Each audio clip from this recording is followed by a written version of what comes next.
This quote is from Sada Simone's new book. Number one, I love that photo by Jerry Katz. That's a beach that's quite near here. And he really captures the drama of the sky and of the storm. And then there's a house and some shelter there as well. So shout out to Jerry.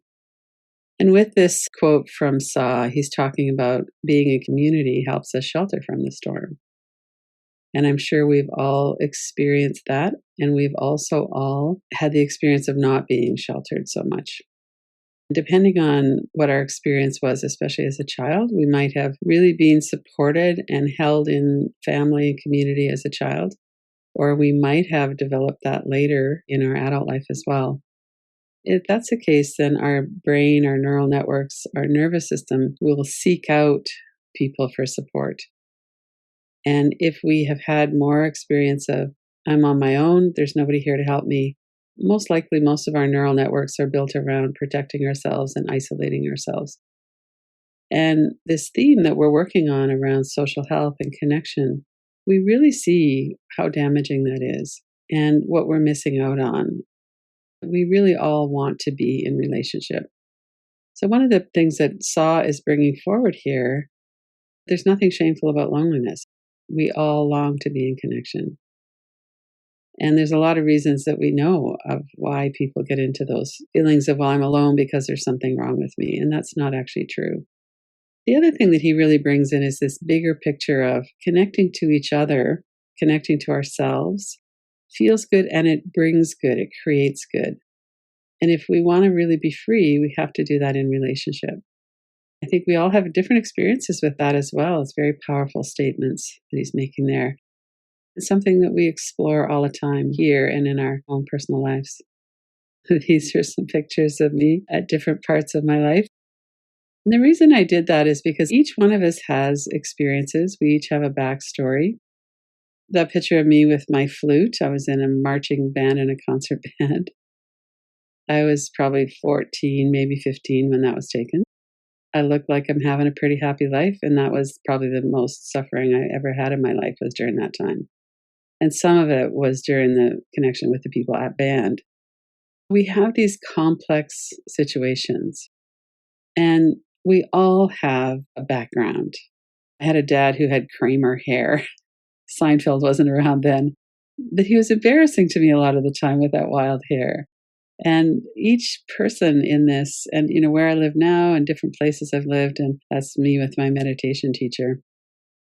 We all have these things. And so some of you know me quite well through our interactions and through our connection. And there would be many, many things that I could tell you that would be surprising to you.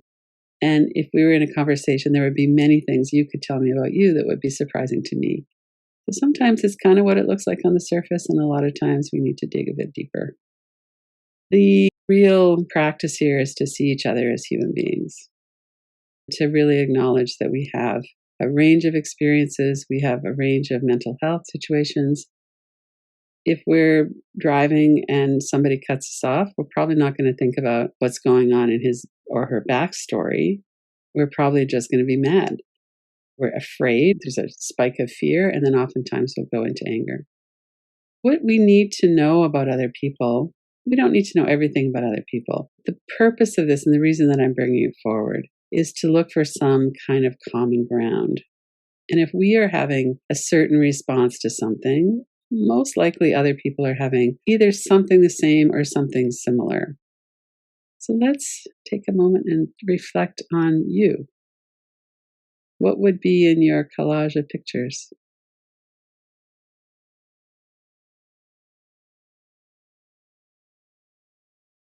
And maybe you have some pictures that you could look at. Maybe you could bring some to mind. If you were to take 12 pictures that would represent different parts of your life, what would those be? What is it you would want people to know? Let's take a few minutes for this.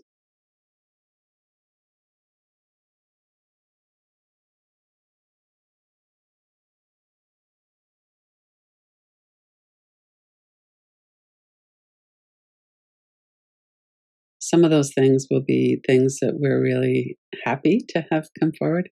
Other things are going to be things maybe we're embarrassed about or we're shaming ourselves for. When we look at images or memories of our life, we have stories that we tell ourselves, and how true are those? How true are those stories? Are there other reasons? If we look through a trauma lens, we'll often find that they are. As you're tuning into that, notice if you could open your heart to yourself. Have some compassion there.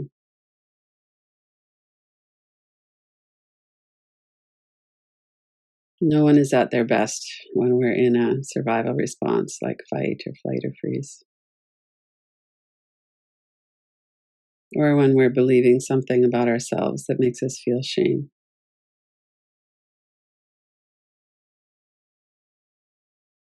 Give yourself another couple of deep breaths. Notice what's coming up for you right now.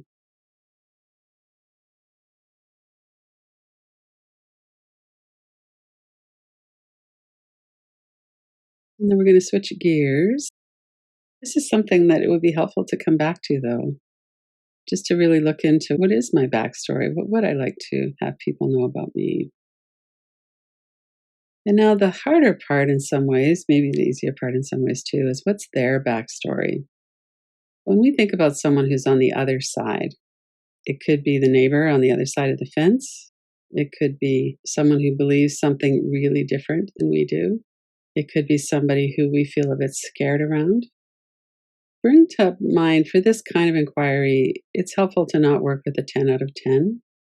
So see if you could bring to mind something that's mid level, that has enough juice, but it's not going to completely dysregulate you.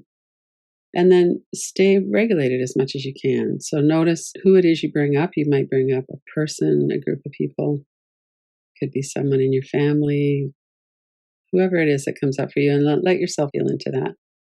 Your body, notice your breath.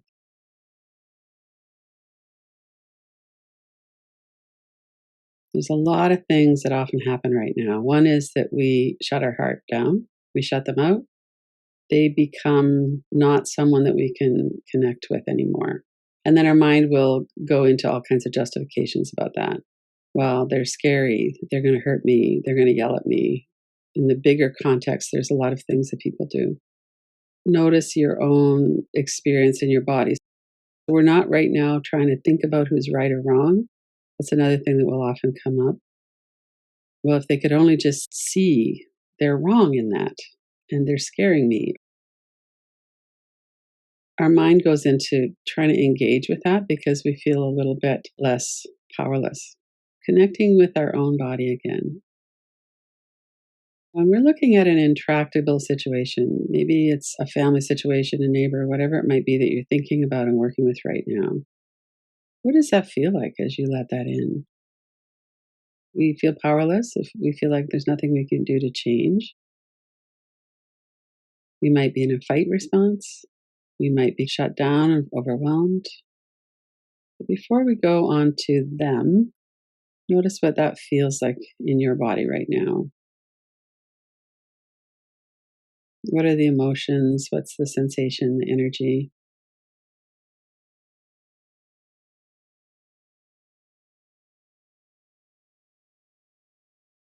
We could dip into trying to imagine, based maybe on partly on what we know or partly what we know about people generally.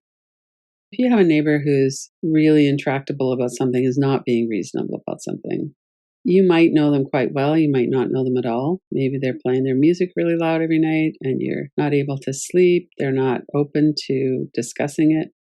Some simple example like that can raise all of these things in us. And we might look at that and just go, well, they're an entitled jerk. Or we might look at that and say, well, I wonder what their life story is. Maybe the only way that they survived as a child was to always be in a fight response. And so they're just like, I don't care. I'm going to do what I want. Notice what comes up around what could possibly be contributing when we think about how they are and how it's something that we don't want. It's something we don't agree with, something that's having some kind of negative effect. Maybe they're in a lot of pain. Maybe their best friend died a year ago and they're still really grieving, but they're not allowing themselves to grieve. So they're really bringing that out into the world. The truth is, we don't really know a lot about what most people's backstory is. We tend to operate on what they're presenting in the moment.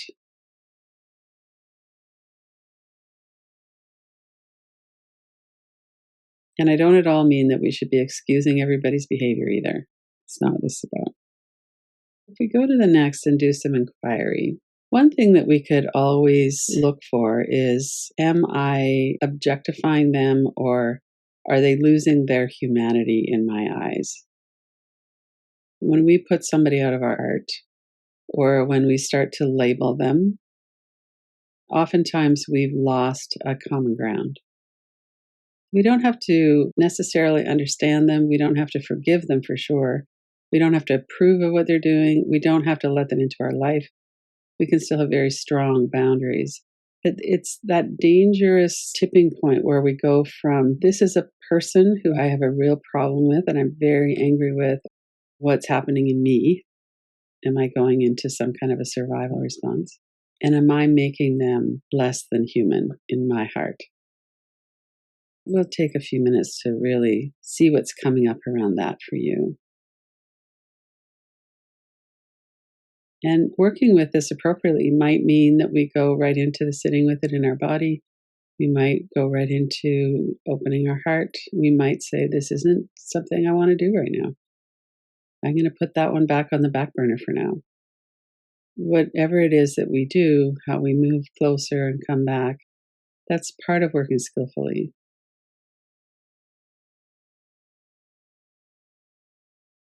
We've all had experience with this. What does it feel like?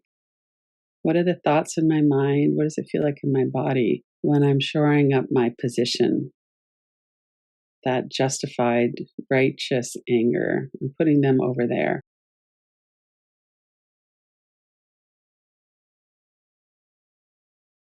Notice if there's a tightening. Notice what happens to your breath. You might be holding your breath. You might be heating up.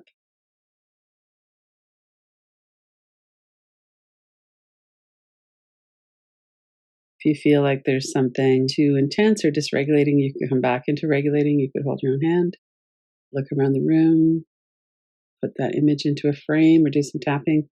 Use any of the practices that we have to regulate ourselves. Keep coming back.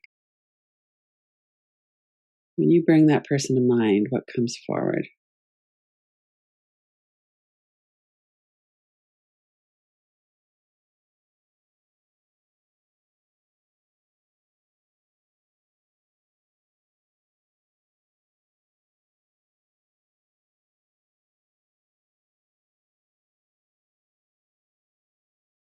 You could come into that last reverse inquiry statement.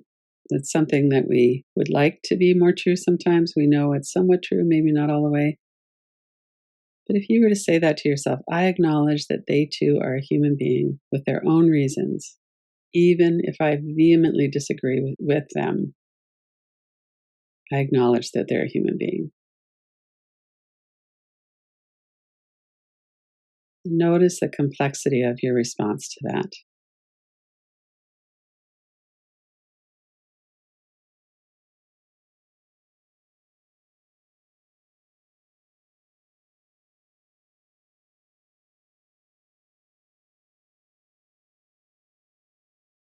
The mind might want to come in again, probably does, but they're causing harm.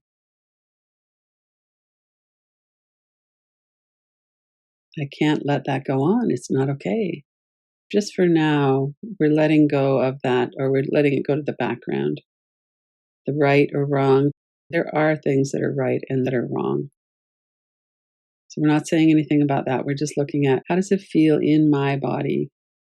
What are the kinds of patterns that I have around that? Do I go into an open heart when I feel really distressed? Probably not naturally. Do I cultivate going into an open heart? Maybe. Do I cultivate remembering?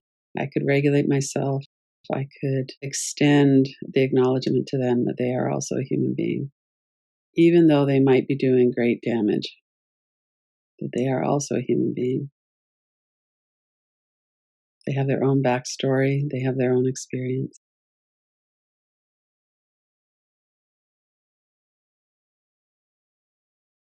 And I want for myself to be able to work with when I notice my heart is shutting down. I want to be able to cultivate awareness, compassion, presence.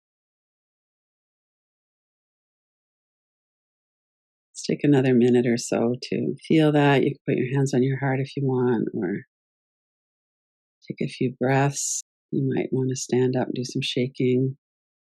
Do something that will help you to be present with compassion and kindness for yourself.